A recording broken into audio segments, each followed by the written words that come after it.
Avant de parler du TDAH adulte, il faut déjà définir ce que c'est le TDAH de manière générale. TDAH, c'est un trouble de neurodéveloppement caractérisé par 3 types de symptômes: le déficit d'attention, l'hyperactivité et l'impulsivité.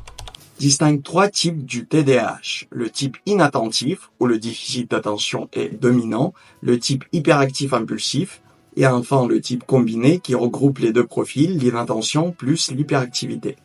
Alors, il faut savoir que le TDAH, en général, se déclare avant l'âge de 12 ans et les symptômes doivent perdurer plus de 6 mois. Ils doivent se déclarer dans plusieurs types d'environnements et ne doivent pas être imputables à autre chose, par exemple un événement tragique ou la pression dans la vie familiale. Selon de nombreuses études, le TDAH adulte est massivement sous-diagnostiqué. Selon une méta-analyse internationale, la prévalence du TDAH persistant chez l'adulte est d'environ 2,5%. Le sous-diagnostic peut être imputable à plusieurs choses. Déjà, pas tout le monde va voir un médecin pour les problèmes d'attention, d'hyperactivité et d'impulsivité, mais il faut savoir aussi que le TDAH a une forte comorbidité avec certaines autres problématiques comme les addictions ou un trouble d'anxiété. 80% des personnes TDAH souffrent d'une comorbidité.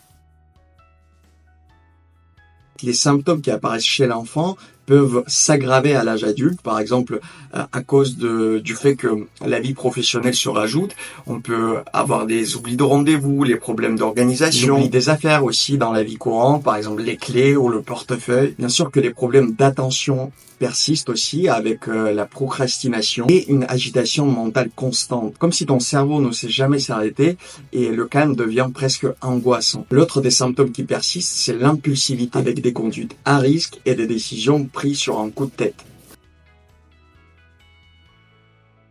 Alors pourquoi le TDAH persiste à l'âge adulte? Tout simplement parce que le TDAH, c'est un trouble neurodéveloppemental, donc les personnes TDAH ont une structure cérébrale un peu différente, ou peut-être juste le fonctionnement différent. Les zones du cerveau qui régulent l'attention, la gestion des émotions et la concentration peuvent être atteintes. Et donc, puisque ces petits neurones ont décidé de s'organiser autrement, cette organisation persiste à l'âge adulte. Alors si vous soupçonnez d'avoir le TDAH à l'âge adulte, et qui n'était pas diagnostiqué dans l'enfance, la meilleure chose que vous pouvez faire, c'est de consulter un médecin.